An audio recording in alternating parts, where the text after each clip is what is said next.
Welcome back to the Apostles' Mailbox, where today we are back in the book of John. We're going to have just what should be, I guess, a little bit of a light, cheery episode, maybe. Not too heavy, nothing very controversial, but just good encouragement for the soul. So I hope you'll be blessed as we take a peek into the Gospel of John.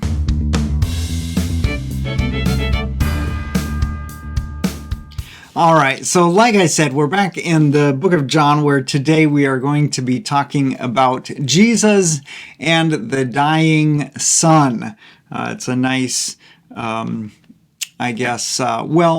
well-known account in the Gospel of John, but we're going to read it together and we're going to talk about it a little bit. So with no further ado, here we go.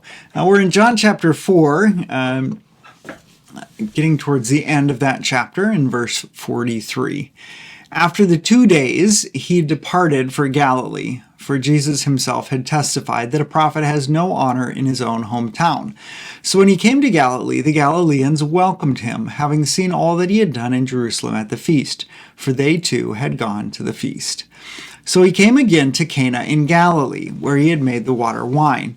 And at Capernaum there was an official whose son was ill. And when this man heard that Jesus had come from Judea to Galilee, he went to him and asked him to come down and heal his son, for he was at the point of death. So Jesus said to him, "Unless you see signs and wonders, you will not believe." The official said to him, "Sir, come down before my child dies." Jesus said to him, "Go, your son will live." And the man believed the word that Jesus spoke to him and went on his way. And as he was going down, his servants met him and told him that his son was recovering. So he asked them the hour when he began to get better, and they said to him, "Yesterday at the 7th hour the fever left him." The father knew that was the hour when Jesus had said to him, "Your son will live." And he himself believed, and all his household. This was now the second sign that Jesus did when he had come from Judea to Galilee. Okay, so we're going to talk about this a little bit here. Like I said, there's nothing hugely controversial. You have this man who comes up to meet Jesus in Galilee. But there are a few questions that come up as we read this. Number one, when I initially read this, I think, wait a minute. It tells us that Jesus departed for Galilee, for he had testified that a prophet has no honor in his own hometown. And so the question is like, okay, so Galilee is the region where Nazareth is located, where Jesus was born, where he grew up. And so why is John telling us that Jesus went to Galilee? Because he will get no honor there. And I think the answer, if we look back at the beginning of John, is that we notice that the heat in Jerusalem as Jesus was ministering has started to increase, and he's getting a lot of attention and a lot of pressure, and things are perhaps advancing a little bit too rapidly. And so what appears to be happening here is Jesus wants the pressure to die down a little bit, to give him a little bit more time to do ministry before he's ultimately arrested and beaten and killed. Okay. So he goes back to Galilee because he knows that they won't jump on the bandwagon, so to speak, and try to make him Messiah overnight. And of course, along the way, we have this stop in Samaria with the woman that we talked about in the last few episodes. And so Jesus is purposefully on his way out of the spotlight. And this might be shocking to us, right? If we live in a culture that says you need attention, like go promote yourself and say and do all these things that you can to get noticed, because that's how you'll really succeed in life. And Jesus seems to be doing the exact opposite. And it's yet another indicator that our priorities, right? The things that we think are so vitally important are not the same priorities that Jesus has. He's looking to the big picture. He knows the Father's will. The Father has revealed it to him, and he's walking in that. So he goes back to Galilee specifically to avoid attention. He wouldn't have made a very good YouTuber. Right? So he comes to Galilee, and they welcome him, it tells us. Even though he has no honor, they welcome him. And they welcome him because they saw all that he had done in Jerusalem at the feast, for they had gone to the feast. Okay, so many people from Galilee had been in Jerusalem. They'd seen him doing these things. And so they welcome him there. They're curious, but they are not giving him honor. And in fact, there's in the Greek, there's two different words for sort of a welcome or to receive someone. One is the one that shows up in John 1 that says, to all who believed in him, or to all who received him, right? To those who call on his name, he gave the right to become children of God. And that's a sort of a deeper sense of a welcome, of a wholehearted embracing. And this receiving that they do, or this welcoming they do, is a general hospitality. It's not quite to this depth of this wholehearted embrace. Okay, so Jesus comes back to Cana, and in Cana he had done this pretty remarkable miracle, right? Where he had changed water into wine and displayed his glory, and then he had moved on from there. But they still don't understand quite the depth of what they're dealing with, I don't think, here. But one thing is certain: when he gets there, other people have heard, and people are coming from far away. And so you have this official, right? And the ESV says an official. The NIV says a royal official, and this would probably be somebody who is directly responsible to the king, or probably directly responsible to Herod. So a rather lofty personality, right? And and Capernaum is at the north end of the Sea of Galilee. Now we don't know where Cana is actually. There's a few theories onto which location in Galilee was Cana, ancient Cana. It's not, there's no city. It hasn't endured until today, I suppose. And so scholars debate on which one it was, but the expectation is probably 14 miles or more from Capernaum, and it would be because Capernaum's in the Sea of Galilee, which is very low below sea level. It was probably a climb of 1,300 feet or something. So the point being, this is a pretty arduous journey. It probably would have taken a day or more to walk this. It wouldn't have been an easy road. And so what if you can get in your mind here, Jesus shows up in Cana, and then news that Jesus is there has to get from Cana all the way down to Capernaum, a day or so's journey. And then this official, when he hears about it, presumably he sets out right away. And so he starts walking, and it takes him maybe another day or so to get back to Capernaum. And I point this out because it'll come in handy later. All right, so this man, he shows up and he finds Jesus. And this is sort of shocking to me, right? So he comes, he heard that Jesus had come from Judea and to Galilee. So he goes to him and he asks him to come down, that is down towards the sea, right? In elevation down, and heal his son, for his son's at the point of death. And look at this response. So Jesus says to him, unless you see signs and wonders, you will not believe. Now, when I read that, that seems a little bit disjunctive in my head. It causes me to stop and consider. Here's a guy who's just walked a whole day uphill to find Jesus, and he's found him, and he's asked him to come and heal his son, and Jesus says, unless you see signs and wonders, you won't believe. Now, this guy isn't saying Jesus, please show off and prove you're Messiah, right? He's already saying, I believe you can heal my son. I just want you to come because you will heal my son and he will live. So clearly this official already has faith. Why is Jesus dogging on him, right? What is going on here? And there might be, scholars debate about this. There might be some different things here. It might be a rebuke generally to all of the people in the region, to the Galileans, that they're not willing to receive him based on his teaching, based on what he has taught them and showed them about God. They want proof, and the proof that they want is they want signs and wonders. It could be an indicator that what he recognizes in this royal official is that the official doesn't want Jesus just for himself. He's not there looking for Jesus, for what he might get out of Jesus in terms of access to the Father or wisdom or whatnot. But what he's looking for is he's just looking for this this favor, this miracle. Based on the way it's phrased, I don't know if I really buy that.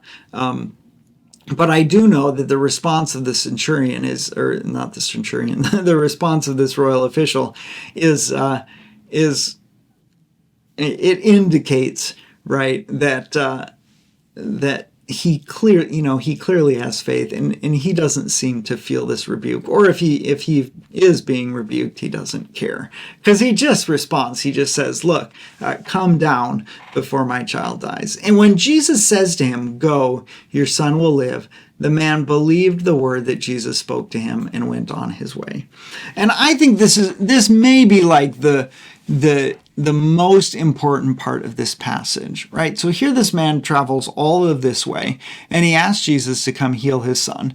And Jesus offers this, what seems like a rebuke, either generally or personally. And the man just says, look, what I want is my son to live. And Jesus says, just go. He's going to live. And the man takes him at his word, and he turns around and he leaves. Right? He is not going to know for a whole day on his way back if his son was actually better or not. And if he gets there and the son isn't better, then he's going to have this dilemma of like, oh, is this a delayed reaction thing, or should I go back to Jesus and say it didn't work or what? But he just believes Jesus at his word, and he goes. And this is a remarkable exercise of faith, I believe. So, as we read, then the conclusion is that he goes, and on his way back, right, his servants are already coming to meet him. And you'll note, again, that this was a long journey. It wasn't a short one, because by the time they meet in the middle, right, his servants tell him that the son is well, and that he got well, that his condition changed at 7 o'clock yesterday, or the 7th hour yesterday.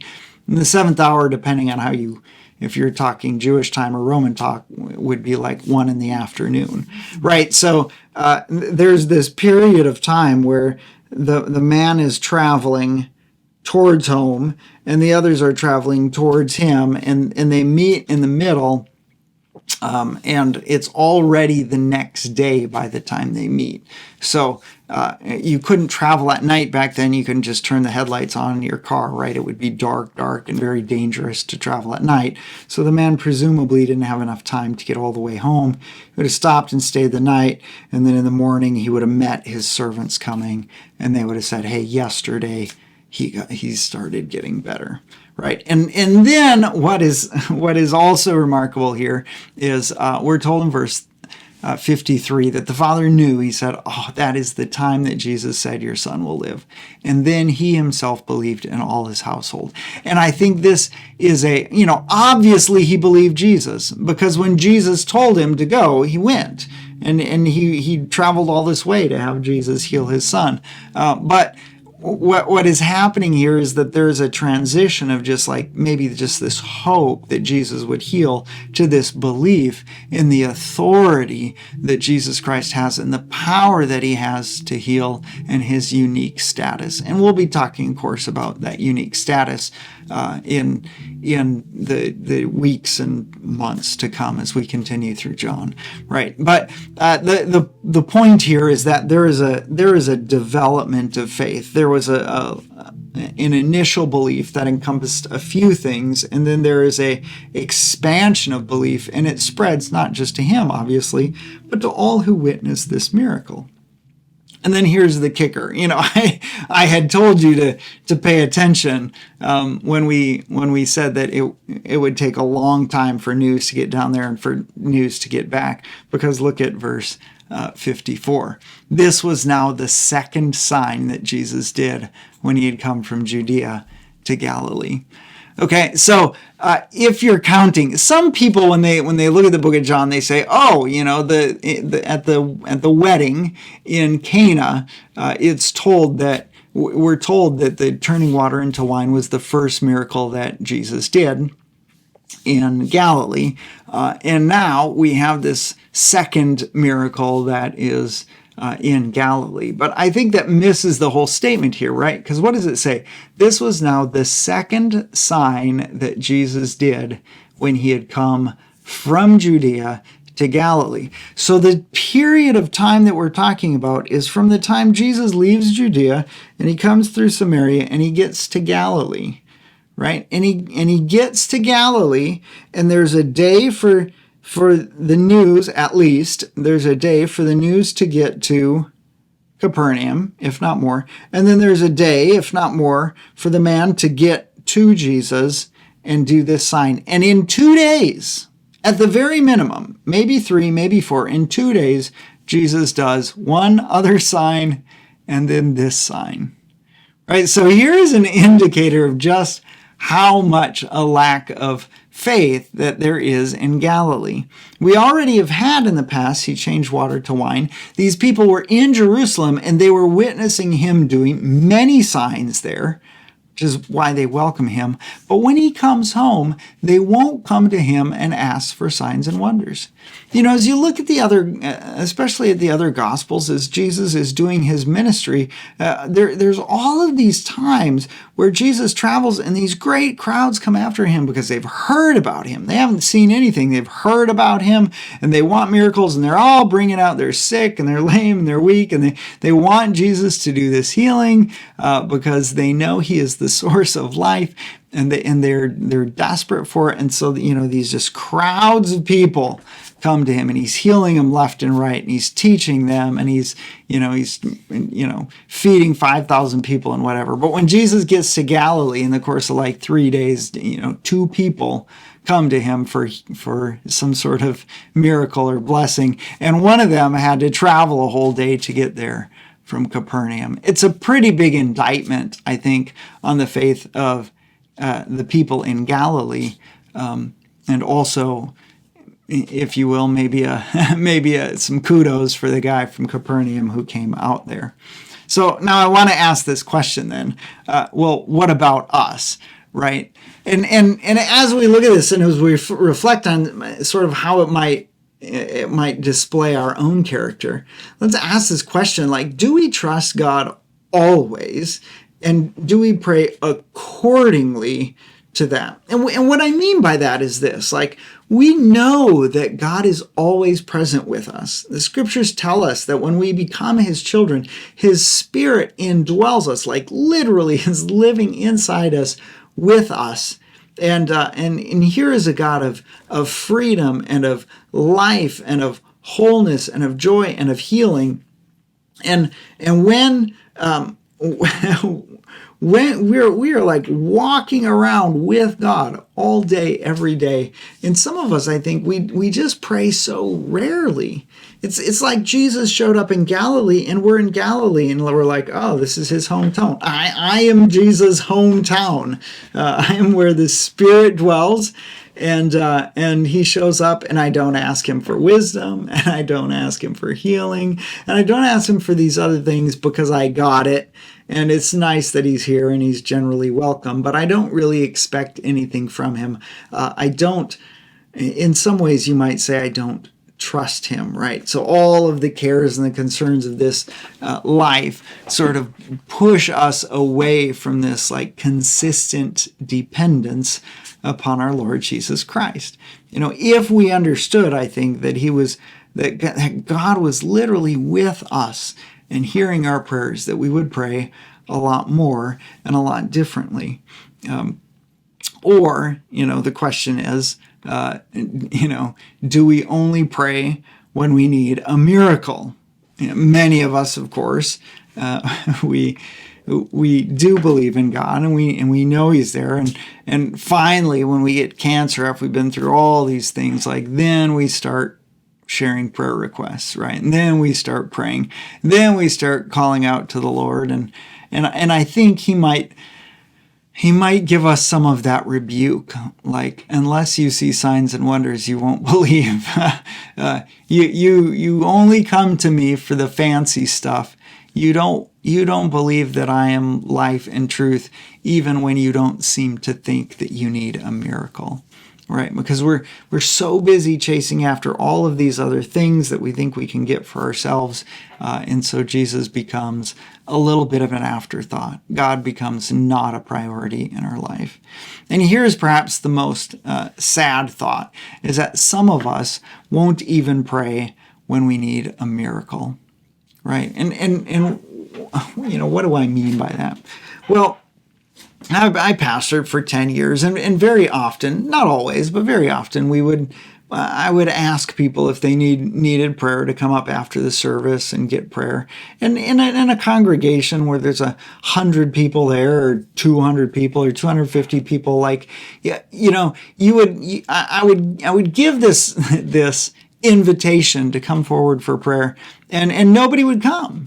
Right? Or maybe one person would come. And I could look out as a pastor and somewhat involved in the lives of each of these people. And I could look out and I could say, well, I know they're dealing with this, and I know that their grandkid is dealing with this, and I know that they're in a bind there. And as a pastor, you sort of get a feel for many of the needs within your church as people share them with you, and as you hear things here and there, and as you talk to people. And so I knew there's maybe a dozen or so things that need prayer, but nobody would come forward to have prayer. Now, of course, yes, you can pray by yourself. That's fine. And I'm sure many of those people also did pray. But given an invitation within the body of believers, right, in a fellowship where we believe that God is in some ways maybe especially present when his people gather in his name, right, we would have this opportunity and this desire to pray for people, and they just wouldn't come and ask for it. And it always sort of, in some way, it saddens me, because it says many of us, we pay lip service to God's ability to answer prayer. But when we fail to pray, and when we don't come to him in prayer, essentially what we're indicating is that in our heart, we don't believe God will answer the prayer. And that might be, frankly, because we think he just doesn't care about us, or it might be because we think his character is something where he's stingy, he's got to heal somebody else. And, from time to time, I'd even hear that, I'm sure there's other people with bigger needs. Well, yeah, but God doesn't have a checking account that's going to run out as he heals people, right? So it was always sort of saddening for me to see this, to say that people would not even pray when they clearly needed God's intervention. And I think that's an indictment on our faith, not just in the ability of God, but primarily in the character of God. Do we expect that God is a God who heals? Do we expect that God is a God who cares about us and loves us and actually calls us sons and daughters? He is our Father. And if you had a dad who saw your son and daughter in pain and suffering, and that son and daughter came to the dad and said, Dad, can you help me here? That kid obviously expects their parent to help. And what if the dad just says, nah, I don't really care. I could, but I'm not going to. From time to time, of course, a good father will say, suck it up, kid. We're making you tougher, right? Or it'll be okay. It's really healing. It doesn't need my direct attention. Because he wants us to grow, of course. But the reality is I think that somewhere in the core of our being, sometimes we discount the character of God. We don't understand that he is a good and loving and gracious Father. And then I wanted to come back to this last question, which is this. When Jesus makes you a promise, do you promptly go sight unseen? And this is where I feel a rather great conviction, right? So God gives us promises in Scripture, of course. And then sometimes I think he uniquely, by his Spirit, he lays on us this understanding, this knowledge, this you know that you know that you know that God has told you something. He has revealed something to you. He has made a promise that you know specifically applies to you in this place, in this time. And even in those moments, like the question is, Jesus has just said, go, your son will live. Will you go and trust your son will live? And that's the hard thing for me, right? Where it's like, I know this, but will I act in it, right? Will I take that faith and make it into action? And that's where the depth and the strength of our faith is revealed. It's not in this like, will you acknowledge it with your lips? Imagine if this royal official had said, yeah, Jesus, I know he'll live when you come and see him, but until you come and see him, I'm not gonna let go. You have to come with me. And Jesus is gonna be like, wait, you don't trust me. You don't believe. Get out of here. I don't know if he'd say that. Right. But it's our faith. It's the walking out of that faith. It's when Jesus makes this promise to us and we say yes and we grab hold of it and we act accordingly that the incredible things happen in our lives. And I want to challenge you today as you look at these questions, to really consider, like, is my faith so weak that I won't even pray? Or is my expectation of God's character so weak that I won't even pray? And perhaps, is there some promise that I know God has given me, some calling that I know He has given me, that I have not yet walked into because I frankly, deep down, I just don't trust Him? And if those are the things, like, I'll encourage you not just to, like, grit your teeth and force yourself to have more faith, but really to surrender yourself again to God and say, by your Holy Spirit, Father, would you increase my faith? And would you give me the strength to walk accordingly, to pray accordingly, to act accordingly? And then I wanted to end here as well. So that's the last question. When Jesus makes you a promise, do you promptly go sight unseen? But there is something even underlying this. And I don't want to make too big of a case of it because I don't know if that's particularly the reason that this was in here, but I couldn't help but notice that in this passage, what you have is a royal official, right? Someone who is connected to the king, and his son is on the verge of death, if you will. And Jesus, in all the authority of the Father, says, your son will live, right? And so this beloved son is brought from death, or the verge of death, to life. And this may very well be a bit of a foreshadowing of what is yet to come, that the Father, is actually going to let his son go all the way unto death, right? God is actually going to let Jesus all the way die. He's not going to save him right at the last minute, but he is what he won't do to other people, right? To let that son die when the request is made.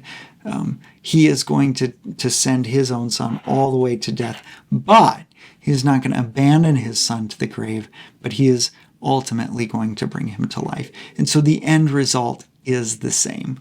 Whether saved at the verge of death or allowed to die and then resurrected, that is who God is. And I know, like, probably not many of us, but some of us may have dealt with the death of a child, right? And it's a tragic thing. It's a terrible thing. And we think, how could God let that happen? But the reality is that God let that happen to his own son. And then he brought him to life.